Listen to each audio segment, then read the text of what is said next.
వందనాలు. ఎజెకియల్ 21 అధ్యాయం. యెహెజ్కేల్ తెలుగులో యెహెజ్కేల్ 21 అధ్యాయం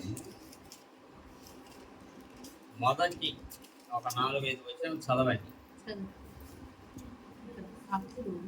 అప్పుడు యెహోవా నాకు ప్రత్యక్షమయ్యాడు,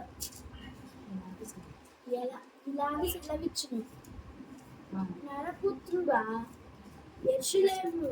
యెరూషలేము కట్టు, నీ ముఖము త్రిప్పుకొని పరిశుద్ధ స్థలమును బట్టి ఇశ్రాయేలీయుల దేశమును గూర్చి ప్రవచించి ఇట్లాను, యెహోవా సెలవిచ్చుచున్నాడు దేమనగా,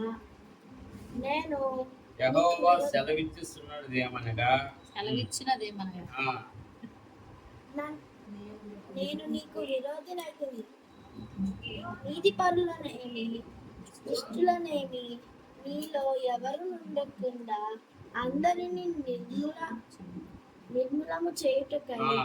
ఏమంటుండు? నీతి పరులైతేనేమి దుష్టులైతేనేమి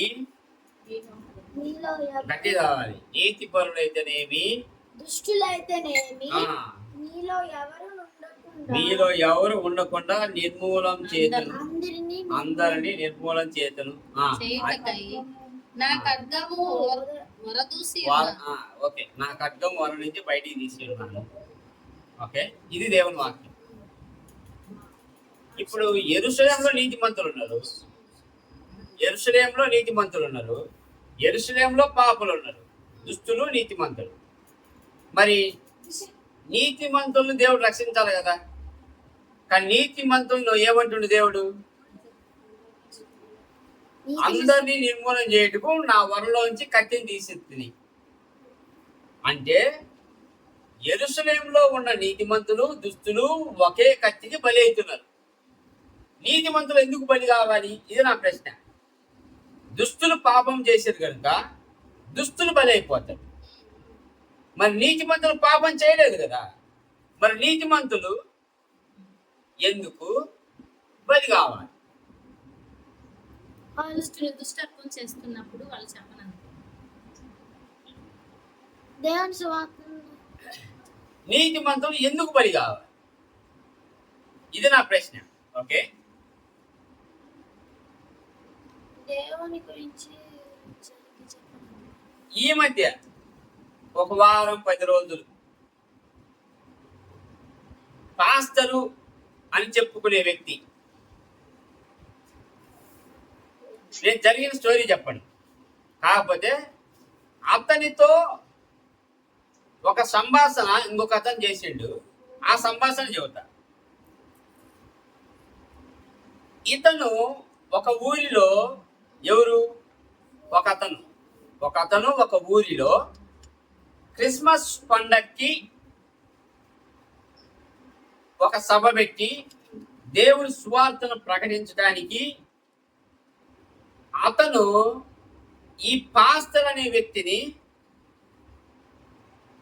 కాల్ చేసి నేను పలానా రోజు మీటింగ్ పెడుతున్నాను, మా ఊరికి వచ్చి మీరు సువార్త చెప్పండి, దేవుని వాక్యాన్ని బోధించండి అని.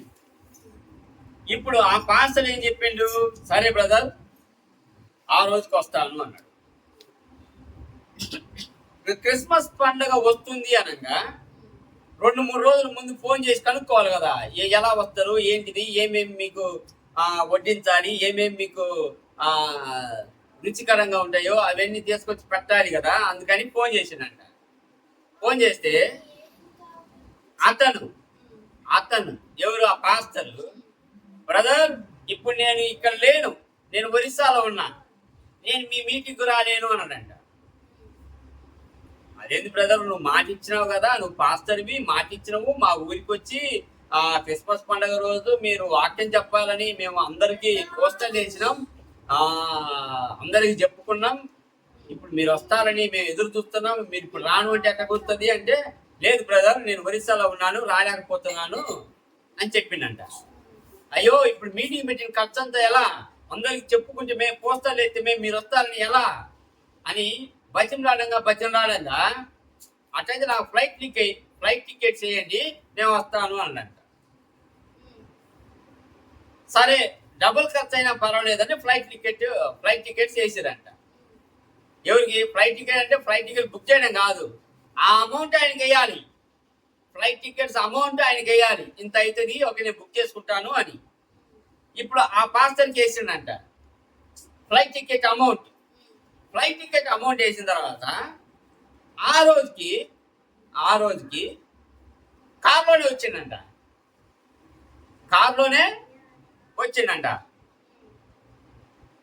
కార్లోనే వచ్చి ఒకరోజు ప్రసంగం, ఆ ప్రసంగం అయిన తర్వాత ఆయన అంతకు ముందే లిస్ట్ చెప్పిండంట. ఏమని, నాకు పీతలు కావాలి, రొయ్యలు కావాలి, చేపలు కావాలి, ఫలానా. ఓకే, ఇప్పుడు వచ్చి వెళ్ళిపోయిన తర్వాత ఆ పాస్టర్ మొట్టమొదటి అబద్ధమాడి, ఆ పాస్టర్ మొట్టమొదటిగా నీతి తప్పిండు, మాట నిలబెట్టుకోలేకపోయిండు, మోసం చేసిండు. ఎందుకు, నా చేత ఫ్లైట్ ఎక్కిన డబ్బులు తీసుకొని తన కార్లో వచ్చిండు, అంటే ఇక్కడ చుట్టుపక్కల అన్నో ఉన్నాడు. రెండోది, ఓకే, ఏ ప్రీచర్ అయినా, ఏ దేవుని సేవకుడైనా ఎక్కడ తన అవసరత ఉందో గుర్తించి పోయి దేవుని వాక్యం చెప్పడం తన లక్షణం. కానీ ఇక్కడ ఆ పాస్టరు ఏం చేసిండు, డిమాండ్ చేసిండు, నువ్వు నా ఫ్లైట్ టికెట్ చేస్తేనే వస్తా. మొట్టమొదటి ఇచ్చిన మాట తప్పడం, నీతిగా బతకపోవడం, అబద్ధాలు ఆడడం, మోసపుచ్చడం, ఇది తన బతుకు అయిపోయింది. ఆ డ్రామా అంతా పోయిన వారంలో తెలిసిపోయింది. పోలీసులు తీసుకుపోయి వేసేది. ఇప్పుడు తన మీద ఉన్న ఎఫ్ఐఆర్ అన్నీ తీసుకొస్తే కడప నుంచి మొదలు పెట్టుకుంటే విజయనగరం దాకా ఉన్నాయి కేసులు. కడప నుండి మొదలు పెడితే విజయనగరం దాకా ఉన్నాయి కేసులు. ఇప్పుడు ఇతరులను బట్టి ఫేస్బుక్, ఇన్స్టాగ్రామ్ మొత్తము ట్రోల్ ఎలా నడుస్తుంది. గొర్రె పెట్టారు చూడు, ఏం చేస్తారు, ఏం నాటకాలు ఆడుతారో, మీ డ్రామాలు తెరపడింది, మీ బతుకులు ఇంతే అని ప్రతి క్రిస్టియన్ ట్యాగ్ చేస్తారు. నీతిగా బతికే క్రిస్టియన్స్ కూడా, దేవుని వాక్య ప్రకారం బతికే క్రిస్టియన్స్ కూడా ఇప్పుడు ఆ నిందను మొయ్యాలి. అంతేగా, మీరు డ్రామాలు ఆడుతున్నారని, మీరు దొంగ భక్తులు అని, మీరు దొంగ ప్రబోధకులు అని, దొంగ మాస్టర్లని, ఇద్దరు పిల్లలు ఉన్నారని, వ్యభిచారం చేస్తున్నారని, అక్రమ సంబంధాలు పెట్టుకుంటున్నారని, ఈ విధంగా ట్రోల్ నడిచింది వారం 10 రోజుల నుంచి. ఇప్పుడు ప్రతి క్రిస్టియన్ దాన్ని మొయ్యాల్సి వస్తుంది. అర్థమవుతుందా? ప్రతి క్రిస్టియను మొయ్యాల్సి వస్తుంది ఆ భారం.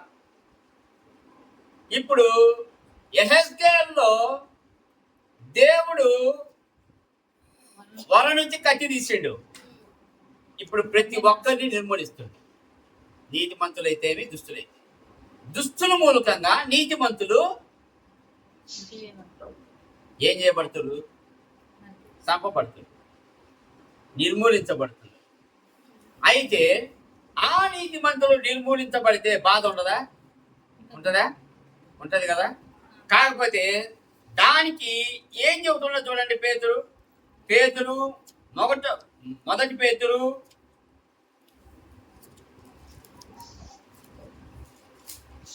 2వ అధ్యాయము 11వ వచనం.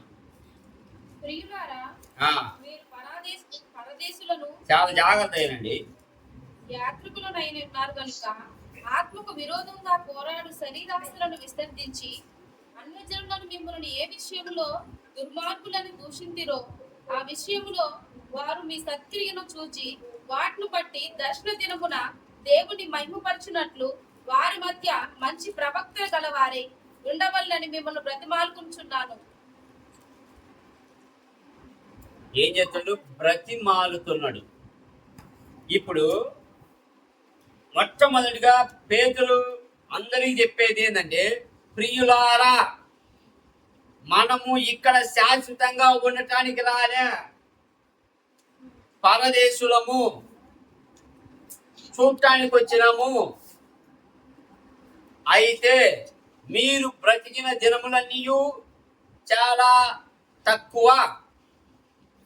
ఈ తక్కువ దినాలు ఇక్కడికి వచ్చి చూసిపోవడమే, దేవుడు మనకిచ్చిన పనిని చేసిపోవడమే. మీకంటూ ఒకటి సుస్థిర స్థానం ఒకటి ఉంది, అది పరలోకం. ఆ పరలోకం, ఇందాక నీతిమంతులు నిర్మూలించబడ్డారు అని చెప్పా కదా, ఆ నీతిమంతులు కూడా నిర్మూలించబడితే వాళ్లకు చెప్పేది ఇదే. యెరూషలేములో ఉన్న నీతిమంతులు నిర్మూలించబడితే మీరు కంగారు పడాల్సిన అవసరం లే. ఇది కొద్ది కాలమే. మీరు నిర్మూలించబడితే మీకోసం శాశ్వత భవనం, శాశ్వత స్థలం దేవుని దగ్గర ఉంది. మీరు అక్కడికి వెళ్ళి సంతోషంగా సమాధానంతో బ్రతుకుదురు. కానీ దుష్టులు నిర్మూలించబడతారు కదా, దుష్టులుగా అవకాశం లేదు. పేదలు చెప్పేది కూడా ఇక్కడ అంతే. మిమ్మల్ని కొడతారు, మిమ్మల్ని తిడతారు, మిమ్మల్ని దూషిస్తారు, మిమ్మల్ని పరిహాసిస్తారు, కానీ బాధపడాల్సిన అవసరం లే. మీకంటూ ఒక శాశ్వత స్థలం ఉంది. ఆ స్థలమే పరలోకం. ఈ లోకంలో నిందలు మోయాల్సి వస్తుంది, ఈ లోకంలో దెబ్బలు తినాల్సి వస్తుంది, ఈ లోకంలో అనేక మంది ఉమ్మి వస్తారు. కానీ భరించండి కొద్ది కాలం. మీరు నీతిమంతులే, మీరు దేవుని బిడ్డలే, మీరు పరిశుద్ధులే, కానీ మీకు ఇవన్నీ తప్పవు. క్లాస్గా చెబుతా ఉన్నాడు, ఇవన్నీ మీకు తప్పవు. అయితే ఇక్కడ ఒక 3 పాయింట్లు చెబుతాడు. మొట్టమొదటిది మళ్ళా ఒకసారి చదవండి. ప్రియులారా, మీరు పరదేశులను యాత్రికులునై ఉన్నారు గనుక ఆత్మకు విరోధముగా పోరాడు శరీరాశలను విసర్జించి, ఆత్మకు విరోధముగా పోరాడు శరీరాశలను విసర్జించి, శరీరాశలను మీరు మొట్టమొదటిగా ఈ లోకంలో పరదేశీయులు. ఏదైనా ఒక మనము చూడటానికి వెళ్ళినప్పుడు, ఓ ప్రదేశాన్ని చూడటానికి వెళ్ళినప్పుడు మనం అక్కడ శాశ్వతంగా ఉండటానికి లేదు కదా, ఉన్న స్థలాలన్నీ చూసి మళ్ళీ మన ఇంటికి వచ్చి మనం ఉంటాం. అలానే మీరు ఈ భూమి మీద పరదేశీయులు అయితే మీరు చెయ్యాల్సింది ఏంటంటే, మీ ఆత్మతో విరోధముగా పోరాడు శరీరేచ్ఛలను విసర్జించుడి. మొట్టమొదటిగా పరదేశులైన మనము శరీరాశ అంటే ఆత్మకు విరోధంగా పోరాడే శరీరాశలను మాత్రం చాలా జాగ్రత్తగా గమనించి వాటిని విసర్జించాలి. ముఖ్యంగా వచ్చేది ఏంటంటే ఇమ్మోరల్ థాట్స్. వాటిని గాడ్ చేసుకోవాలి. అంటే అపరిశుద్ధమైన ఆలోచనలు, నిన్ను నాశనం చేసే ఆలోచనలు, వీటిను వస్తున్నగానే పంపించాలి. మొట్టమొదటిగా వచ్చేది ఆలోచనలు. ఏవైతే నీ పరిశుద్ధతను పాడు చేసేయో, నీ సమాధానాన్ని తీసుకెళ్ళేయో, నీ దేవునితో సంబంధాన్ని చెడగొట్టే ఆలోచనలు ఏవైతే వస్తాయో వాటిని మొట్టమొదటిగా నీ మెదడు నుండి బయటకు పంపించాలి.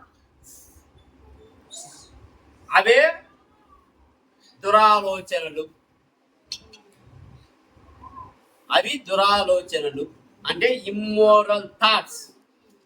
వీటిని నువ్వు అంటే నీ మనసును నువ్వు గాడ్ చేయాలి. గాడ్ అంటే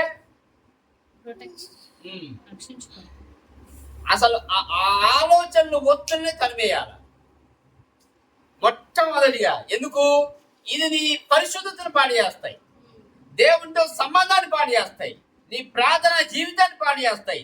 నీలో ఉన్న ఆ సమాధానం, పీస్ అంటాను చూడు, అయ్యా ఇప్పుడు బాగా టెన్షన్ పడిన తర్వాత నన్ను కాసేపు వదిలేయండిరా అంటే అర్థమైందాడా, నన్ను డిస్టర్బ్ చేయమాకండి.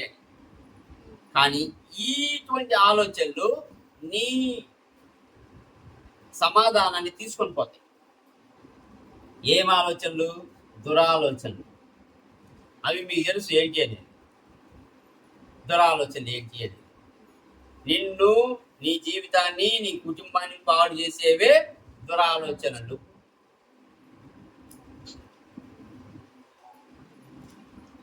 ఫస్ట్ థాట్స్, తర్వాత యాక్షన్స్. ఇందాక బాగా చెబుతా ఉంది, నా కన్నులతో నేను నిబంధన చేసుకుంటుని నేను కన్యకుని ఎలా చూతును. యోబు ఏ కాలంలో చెప్పండి. నిన్న అప్పట్లో ఇప్పుడు రెక్క ఇస్సాకు ఎలా కనపడ్డది?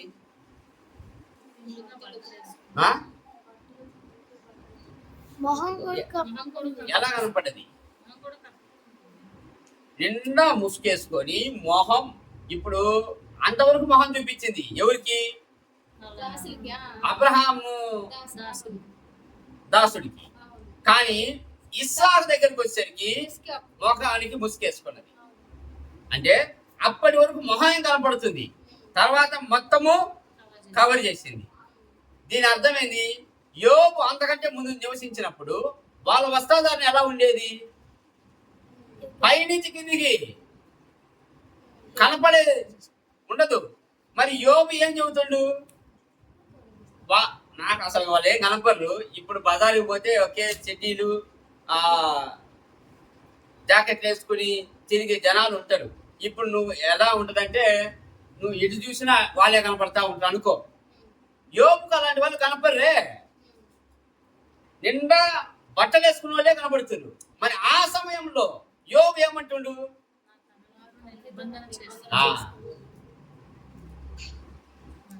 ఆ బట్టలు వేసుకున్న సమయంలో, నిండు వేసుకున్న సమయంలో నా కన్నుతో నిబంధన చేసుకున్న కన్యక నేను చూడకూడదు అని. ఇప్పుడు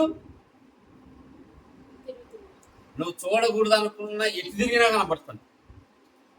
ఎగ్జాంపుల్, లోకం పోతే, బయటికి పోతే హైదరాబాదు, బెంగళూరు, ముంబాయి, ఓకే, అన్ని షెడ్యూలే కనపడుతుంటాయి. నువ్వు చూడకూడదు అని ఎంత ఇటు తిప్పినా కనపడతారు, ఇటు తిప్పినా కనపడతారు, ఇటు ఎనికి తిరిగినా కనపడతారు.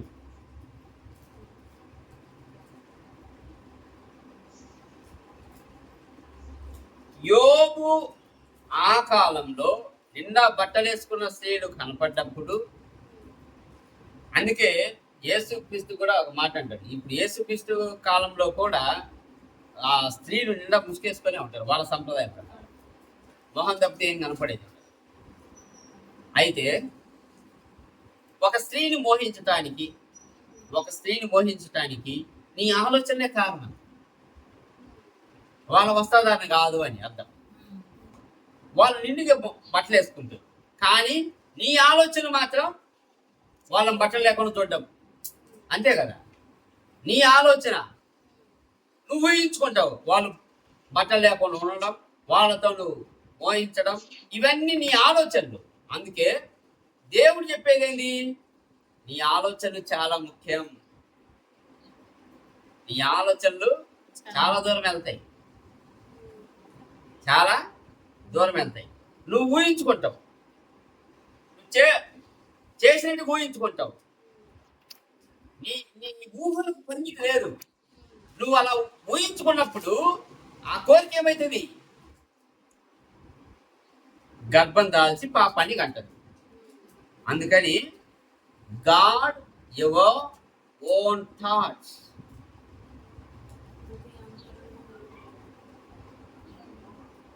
దావీదు బెత్షెబను చూసినప్పుడు ఆయనకేం కనపడదో నాకు తెలియదు.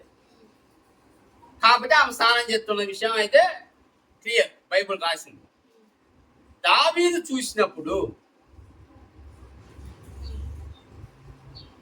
ఆనందాలను నేను అనుభవించాలి అనే థాట్ వచ్చింది. అర్థమవుతుందా?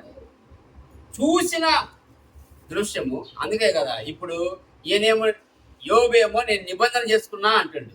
అంటే ఇప్పుడు నిబంధన చేసుకున్న అప్పుడు ఏం కనపడ్డా కానీ గప్సప్పుడు వెళ్ళిపోతాడు. ఎవరు? యోబు కిందికి వెళ్ళిపోతాడు. కానీ దావీదు నిబంధన చేసుకోలేదు. దావీదు నిబంధన చేసుకోకపోయేసరికి కళ్ళప్పగిచ్చి చూసాడు. కళ్ళప్పగిచ్చి చూసేసరికి ఆ కోరిక మొదలైంది. నాకు కావాలి, ఆ అందం కావాలి అని. ఎప్పుడైతే కావాలి అని అనుకున్నదో శరీర ఏచ్ఛ బయటపడేసింది. దాంతో అది గర్భం దాల్చి ఆమెతో పడుకునేంత వరకు వెళ్ళిపోయింది.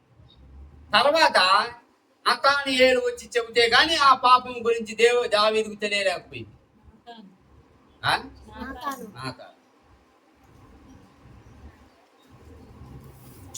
అందుకే ఈ లోకంలో ఉండేది నువ్వు కొద్ది కాలమే.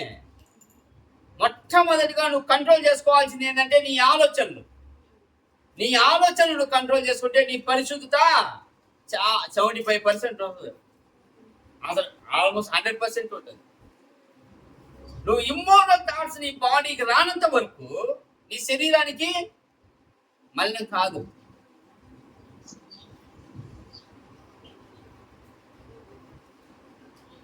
నువ్వు పోరాడేది ఎవరితో? కరెక్టే. ఈడ ఆత్మ చూడు ఏమంటే ఆ వారు ఎక్కడ నడుస్తుంది? శరీరంతో కాదు.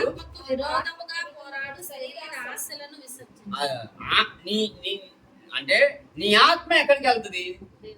పరలోకానికి వెళ్తుంది. ఆ ఆత్మ పరలోకానికి పోకుండా శరీరేచ్ఛలు అడ్డుకుంటున్నాయి. అంటే నీ ఆత్మతో నీ శరీరం నీకు లోపలే ఒక యుద్ధం జరుగుతుంది. ఆ యుద్ధాన్ని నువ్వు జయించాలి. ఆ యుద్ధాన్ని నువ్వు జయించాలి. అందరికి ఒకే ఆత్మ కదా, పౌలుకేను పేతురుకేను పరిశుద్ధ. అందుకే ఒకే ఆలోచనలు వస్తాయి. ఇప్పుడు పౌలు పేతురు ఇద్దరు కలిగింది పరిశుద్ధాత్మే. పరిశుద్ధాత్మ. ఇప్పుడు పౌలు అప్పుడు మాదిరిగా డిజిటల్ స్క్రీన్లు పెట్టి ఊరికి చెప్పలేడుగా. పౌలు చెప్పింది ఎఫ్ఎస్సి కొరింది అని చెప్పిండు. పేతురు ఇంకోసారి తిరుగుతున్నాడు. మరి పేతురు కూడా చెప్పాలి కదా. డిజిటల్ స్క్రీన్లు పెట్టి చెప్పలేడు కదా ఊరికి. ఇప్పుడు మాదిరిగా అప్పుడు పేతురు ఒక చోట ఉన్నాడు, పౌలు ఒక చోట ఉన్నాడు. ఇద్దరిలో ఉన్నది పరిశుద్ధాత్మ.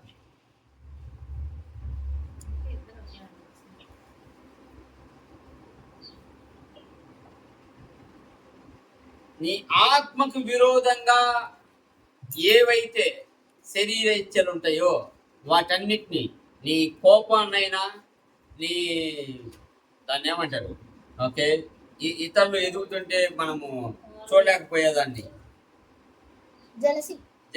తెలుగులో ఏమంటాం? ఇతరులు ఎదుగుతుంటే మనం చూడాలి.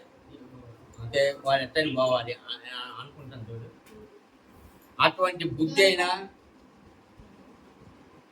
తర్వాత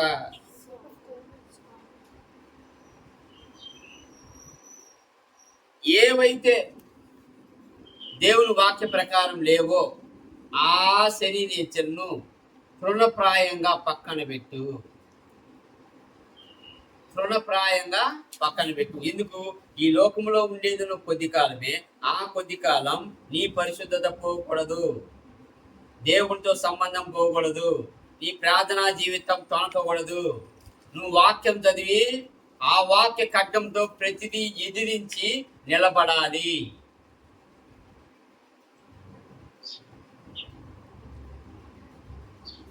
మొట్టమొదటిగా అంటే నీ శరీర ఏచ్ఛల ఆ పాపము నుండి దూరంగా ఉండు. ఓకే. రెండోది,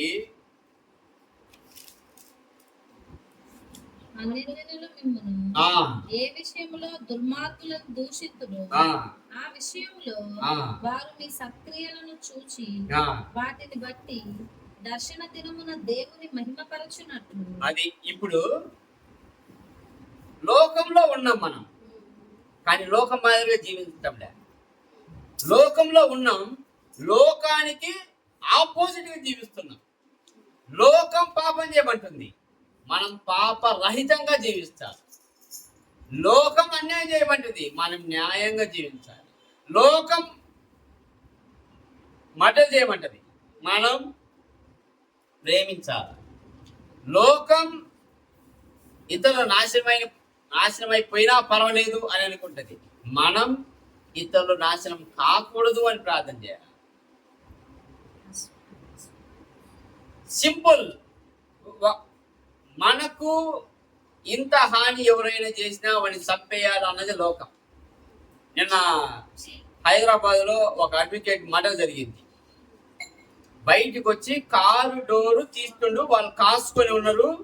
వేరే కారుతో వచ్చి కొడితే ఈ నుంచి అంత దూరంలో ఎగిరిపడ్డాడు.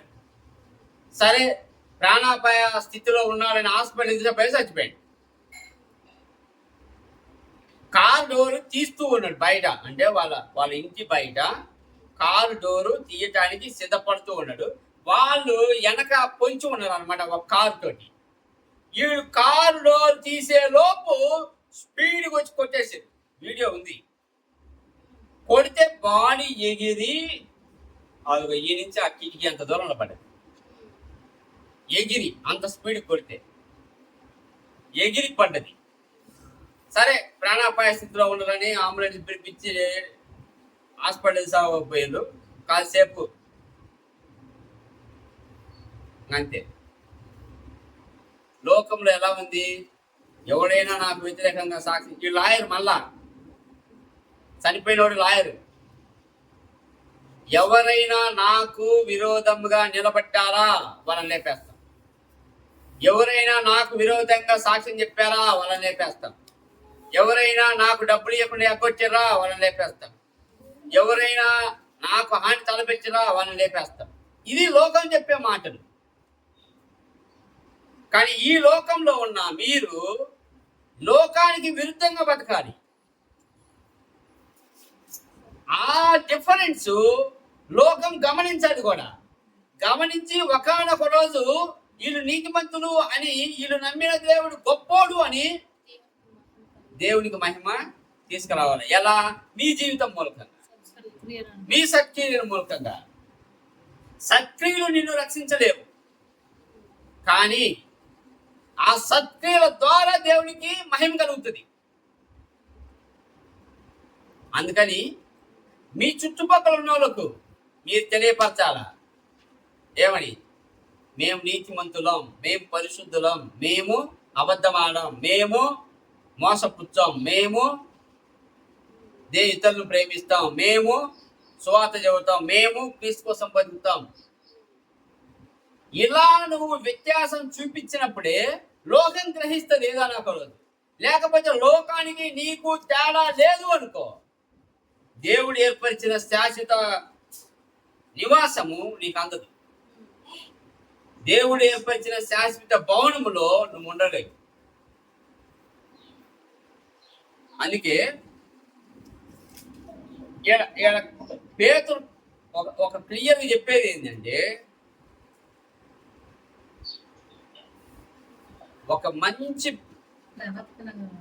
ప్రవర్తన, ఆ ప్రవర్తన క్రీస్తుకు మహిమను తెచ్చే విధంగా బ్రతకండి అని వాళ్ళు, అంటే లోకం గ్రహించాలి. ఇప్పుడు నేను ప్రార్థన చేస్తున్నా బ్రదర్, నేను వాక్యం చదువుతున్నా బ్రదర్, కాకపోతే ఇతరులు అది గ్రహించటం, ఇతరులు చూడలేకపోతున్నారు. అప్పుడు ఏం చేయాలా అంటే, నీ ప్రార్థన ఇతరులకు కనపడటం లేదు, నీ వాక్యము ఇతరులకు కనపడటం లేదు, నీ ప్రేమ ఇతరులకు కనపడటం లేదు. లోకానికి కనపడేటట్టు బ్రతకండి. నే క్లారిటీ చెప్పాలా? ఎవరైనా విగ్రహారాధన దగ్గర పిలుస్తున్నంటే, నో బ్రదర్, నేను విగ్రహారాధన చెయ్యను. అది నీకు నాకు వ్యత్యాసం. శత్రువు సంపడమే లక్ష్యంగా బతికేది లోకం. శత్రువును ప్రేమించడం యేసుక్రీస్తుని యొక్క బిడ్డల లక్ష్యం.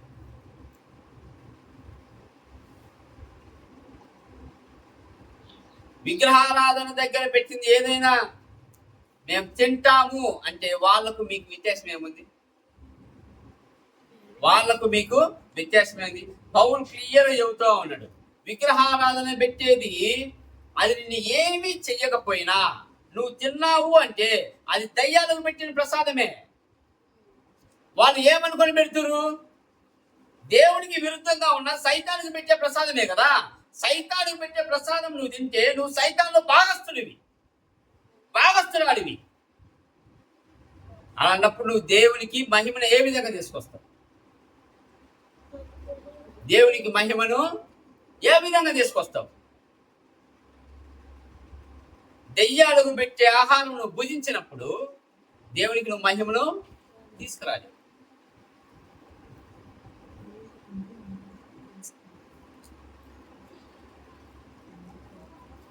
పది మంది తాగుతున్నారు, ఓకే, వాళ్ళు నన్ను ఫోర్స్ చేసినారు కాబట్టి నేను కూడా పొయ్యి ఒక చిప్పేసి వచ్చినాను అంటే అర్థమైందాడా? లోకం నేను పిలిచింది, నువ్వు తాగినావు. వ్యత్యాసం చూపించలేకపోతున్నావు. నేను క్రీస్తు బిడ్డను, నేను తాగను, నేను దూరంగా ఉంటా. మద్యపానము అనేది మనిషిని పాడు చేస్తుంది. దేవుని వాక్యం క్లారిటీ చెబుతాము. ఆ మద్యపానము నా ఒంటికి పడదు బ్రదర్, నేను రాను, నేను తాగను. వ్యత్యాసం చూపించి నిలబడాలి. ఏ చెడు పనైనా లోకం చేస్తున్నప్పుడు నువ్వు వాటికి దూరంగా ఉండాలి. మంచి పని లోకం ఎప్పుడు చేయదు. శత్రువును ప్రేమించదు, ఇంకొకరిని ప్రేమించదు, ఇంటి పక్కన ఉన్న వాళ్ళని ప్రేమించదు. ఒకే వాళ్ళు లేని అంటే మనకున్న దాంట్లో పెట్టమని ఒకే లోకం చెప్పదు. కానీ దేవుని వాక్యం మాత్రం నువ్వు వాళ్ళకు మంచి పనులు చేయి. ఆ సత్కార్యముల వల్ల వాళ్ళు గ్రహించాలి, వీళ్ళు నిజంగా క్రీస్తుని బిడ్డ, వీళ్ళు క్రీస్తుని. ఇప్పుడు ఆ అభినయ దర్శనం చేసిన దాని వల్ల లోకం కోడే కూర్చుంది. ఏమని? అందరు పాస్టర్లు అంతే. ఇప్పుడు జరిగింది కదా, ఏ ఒక్క పాస్టర్ వచ్చి ఖండించడా? ఎందుకు? ఆడింది డ్రామా కాదా? డ్రామా కాదా? డ్రామా అయినప్పుడు పోలీసులు అరెస్ట్ చేసినప్పుడు ఆ జర్నలిస్ట్ సాయంగా ఒకే బయటకు వచ్చి నోరిప్పి చెప్పిండు. కానీ ఆయన మీద ఉన్న కేసులన్నీ మిగతా ఏ పాస్టర్ వచ్చి ఎందుకు చెప్పలేకపోతుండు? అతనికి మాకు సంబంధం లేదు, అతను దేవుని బిడ్డ కాదు, అతను క్రీస్తుకు వారసుడు కాదు అని ఎందుకు చెప్పలేకపోతున్నాడు? వాళ్ళ జీవితాల్లో కూడా కొన్ని లొసుగులు ఉన్నాయి కదా. వాళ్ళు కూడా ఇద్దరు పిల్లలతో ఉన్నారు కదా. వాళ్ళు కూడా కానుకల కోసం ఎగబడుతారు కాబట్టి, వాళ్ళు కూడా అబద్ధాలు ఆడుతారు కాబట్టి, వాళ్ళు కూడా మోసాలు చేస్తారు కాబట్టి.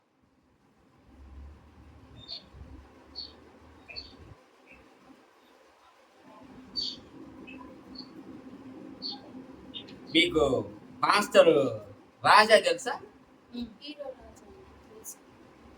ఆయన ఒక సంఘం నడుపుతూ ఉంటే సినిమాల్లో ఉన్న ఒక హీరోయిన్ ఎవరు జయసూర్ గారు, నేను కూడా ఒక సంఘం పెట్టలేకపోతున్నానే అని ఇంకొక పంచుకుంటుంది. నేను కూడా ఒక సంఘం పెట్టాలి అని. సంఘము అంటే ఎంత తేలిగ్గా తీసుకుంటుందో తెలుసా?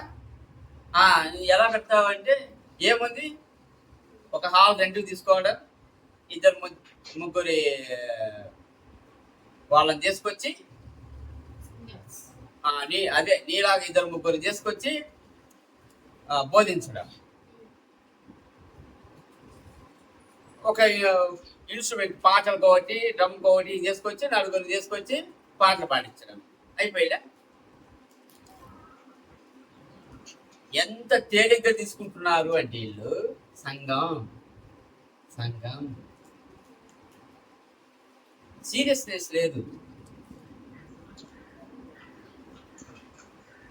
ఏదో వచ్చి పుల్పిట్ మీదకి వచ్చి 4 మాటలు చెప్పి పోవడం కాదు వాక్య పరిచర్య అంటే. దేవుని వాక్యాన్ని నిక్కచ్చిగా చెప్పడం, దేవుని వాక్యంలో ఉన్నది చెప్పడం.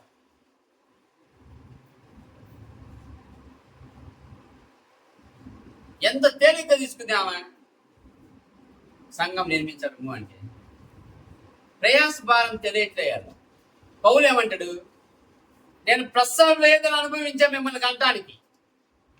కొరింథీయులకు ప్రసవ వేదన, ఒక తల్లి పిల్లలు కంటానికి ఎంత ఎంత బాధపడుతుంది. 9 నెలలు మోసిన తర్వాత కనేటప్పుడు పడే బాధ, అది అనుభవిస్తేనే తెలుస్తుంది. అటువంటి బాధ నేను అనుభవించా. మిమ్మల్ని లోకంలో నుండి క్రీస్తులోకి తేవటానికి నేను ఎంత ఆ బాధను అనుభవించా. మీకు నచ్చ చెప్పడం, మిమ్మల్ని దేవుని వాక్యంలో ఉంచడం, మీకోసం ప్రార్థన చేయడం, మీకోసం కన్నీరు కార్చడం, మీకోసం విజ్ఞాపన చేయడం, మీరు ఎక్కడ తప్పిపోతారో మళ్ళా అని పత్రికలు రాయడం. ప్రసవ వేదన అనుభవించారు. వీళ్ళకు ఆ ప్రసవ వేదన గురించి తెలియదు. ఒక కోట్ వేసుకొని పుల్పిట్ మీదకి ఎక్కి దేవుడు ఇట్లా చెబుతున్నాడు అని చెప్పడం కాదు.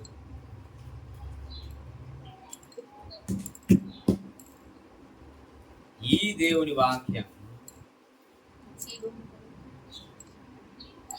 జీవితాన్ని ఎలా మార్చిందో చూపించడం, సాక్షిగా నిలబడాలి. సాక్షిగా నిలబడాలి.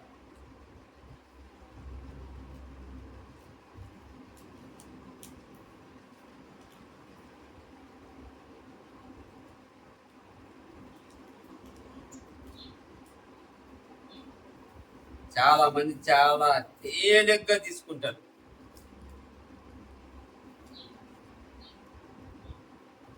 దేవుని వాక్యం, కానీ ఆ వాక్యము రుణంచుద ఖడ్గం, ఏహెజ్కేలు చెప్పినట్టు నిర్మూలిస్తుంది నిన్ను, నీ కుటుంబాన్ని. మళ్ళా నీ ఆత్మ పరలోకంలో నిలబడలేకుండా చేస్తుంది. ఈ లోకంలో నువ్వు ఉన్నప్పుడు లోకానికి విరుద్ధంగా బతుకు, వ్యత్యాసం చూపించు. క్రీస్తు వాళ్ళు మహిమ తీసుకొచ్చేటట్లుగా నీ బతుకుండాలి. నీ బతుకులు చూపించాలి, నీ మాటలు చూపించాలి, నీ ప్రేమను చూపించాలి.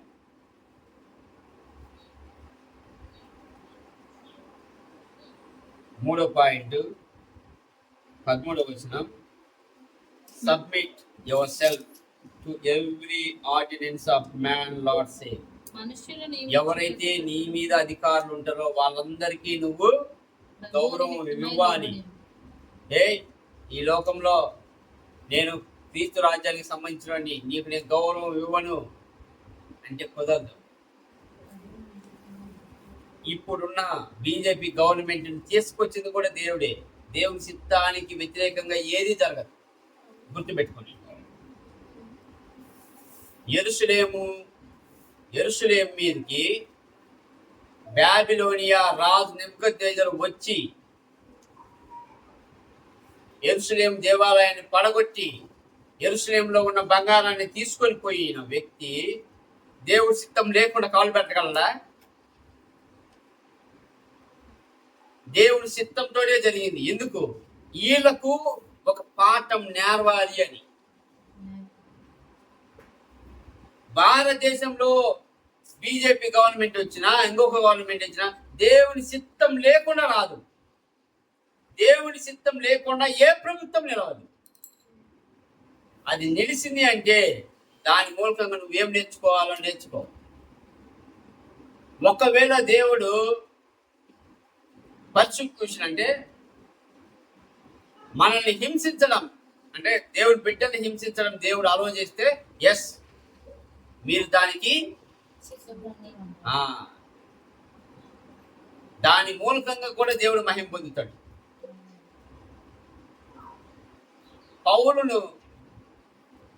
తల నరికేటప్పుడు దేవుడు చేయడం పెట్టలేడా? ఎర్ర సముద్రాన్ని రెండుగా చేసిన దేవుడు పౌలును రక్షించలేడా? పేతురును రక్షించలేడా? అదే పౌలును ఏరే వాళ్ళను అంటే యేసుక్రీస్తు నమ్మిన వాళ్ళని తీసుకుపోయి జైల్లో పెడుతుంటే పౌలును పడగొట్టిన దేవుడు పౌలును నడుపుతుంటే ఆపలేడా? పౌలుకి ఆ విషయం తెలుసు.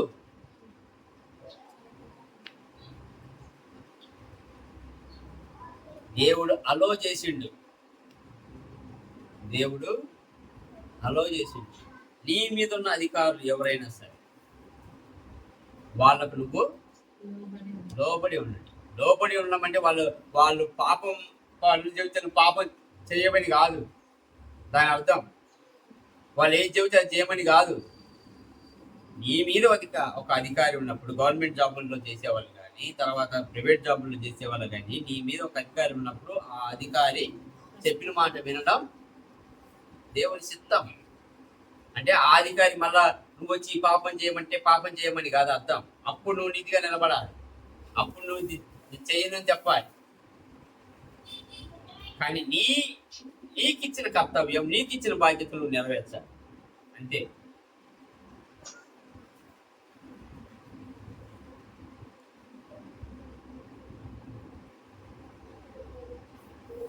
మొట్టమొదటి దేవుడి బిడ్డలుగా నీ శరీరాన్ని నువ్వు నీ కంట్రోల్లో పెట్టుకోవాలి, నీ ఆలోచనలు కంట్రోల్లో పెట్టుకోవాలి, నీ పనులను నువ్వు కంట్రోల్లో పెట్టుకోవాలి. నీ చేతులు నీ ఆధీనంలో ఉండాలి, నీ ఆలోచనలు నీ ఆధీనంలో ఉండాలి. నీ ఆత్మకు అంటే పరిశుద్ధాత్మ నీ ఆత్మ ఉంది కదా, ఆ ఆత్మకు విరోధంగా పోరాడే ప్రతి శరీర ఇచ్చ నశించాలి.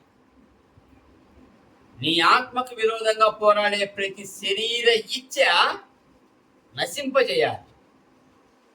రెండోది, నీ ప్రవర్తన ద్వారా ఈ లోకంలో ఉన్న జనాలు నువ్వు నమ్మిన దేవుడికి మహిమను తేవాలి నీ ప్రవర్తన చూసి. మూడోది, నీ మీద నియమింపబడిన అది అధికారి కానీ ఎవరికైనా నువ్వు లోబడి ఉండాలి. ఇది దేవుని చిత్తం.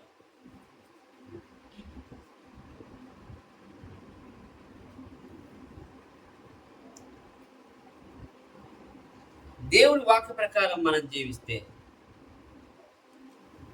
మన జీవితాలు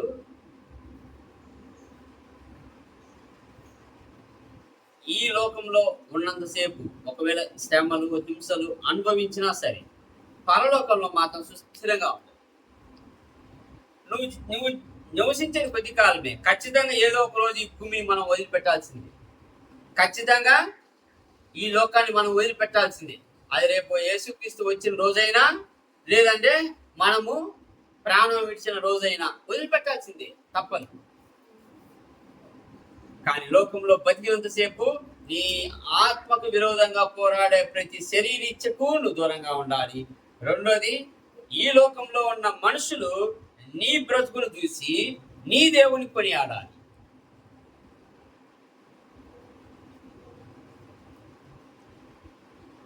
ఇది దేవుడు మనతో మాట్లాడే మాట. మనం ఆ మాటకు తలయోగి ఆ మాట ప్రకారం నడుచుకొని దేవునికి మహిమ తేవాలి.